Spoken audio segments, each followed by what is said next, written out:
Hey guys, it's Stefan from Tutorial Australia, and today I'm going to show you how you can use your iOS device to control your iTunes or Apple TV library over a Wi-Fi network. So first things, you need an iOS device with the App Store. And you can see here, once you open the App Store, search for Remote. It will be the first app and it will look like this. So you can use your iPhone, your iPod Touch, and your iPad to control the library over a network. This is great for people who want to listen to songs through the loudspeaker of their iMac. Once they're in the same room, you can just use your iPhone next to you. Say you're in a chair in your room or a couch if you have something like that and you want to listen to songs through a loudspeaker, it's great. So you can see the description. With just a few taps on your iPad or iPhone, you can add new songs to hear them next from iTunes on a Mac or PC or an Apple TV. So you can use everything, all the same defaults you can with your mouse on your computer on this remote app, which is great. So you can choose your playlist, songs and albums as if you're right in front of your computer, as I just said before, or Apple TV. And you can play them with iCloud with iTunes Match if you have a subscription. You can change a song, pick a playlist, or browse the entire library from anywhere in your home. You just have to be connected on the same network. And you can also control the Apple TV with a flick of your finger or use the keyboard to quickly type out a title instead of clicking the letters on the Apple TV screen. Now this is great, as for people who have an Apple TV, you know it's just the silver remote and it takes so long to type anything. So it's great to use the keyboard on the remote app. It's very beneficial. I suggest taking this because it's free and it will save you a lot of time than clicking on their silver remote. So there's features, control iTunes and Apple TV anywhere, see upcoming songs with the new iTunes with Up Next, browse the library, enter text with the keyboard, pause, rewind, every settings you have for your default mouse. That's basically what the remote app does. It's great. You have to remember you need an iPhone, iPad, iPod Touch to control any device that's on the same network, so the Apple TV or the iTunes.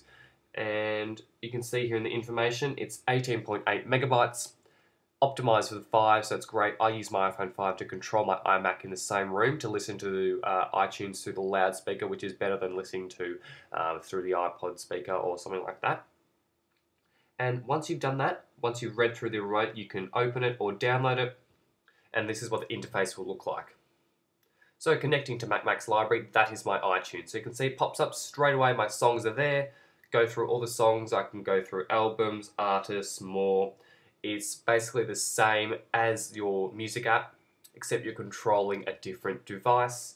And in the bottom left, you can click on it, and if you have as you can see here, if you have an Apple TV, you can also connect to the Apple TV, which is great. I have my iMac there and my Apple TV, so I could basically, if I wanted to, listen to Apple TV speakers through my TV downstairs, which is probably not necessary, but if you wanted to, you could control it anywhere in your house. So if you're walking up and downstairs, want to change a song, it's perfect, just a little knickknacks. But for now, I can use the MacMac's library, my iMac, and I can control all my songs, start, stop, change the volume, and I can also stream it over the Apple TV and back to my iMac through AirPlay.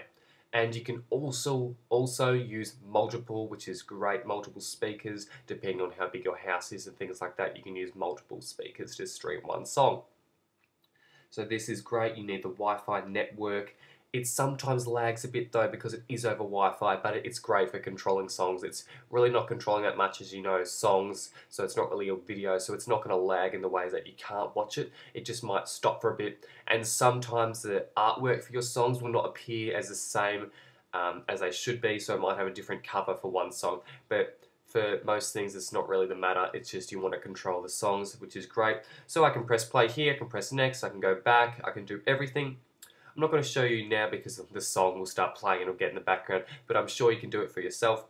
So let's recap what you need: iOS device, Wi-Fi network, you need the app, and you need the iTunes, your iTunes on your computer or an Apple TV to control your library. That's about it. Remember to be on the same Wi-Fi network. So if you enjoyed this tutorial and you learned something, please subscribe, share the video around, tell people I'm starting making tutorials again. But that's about it. Thanks for watching, guys. I'll see you guys later.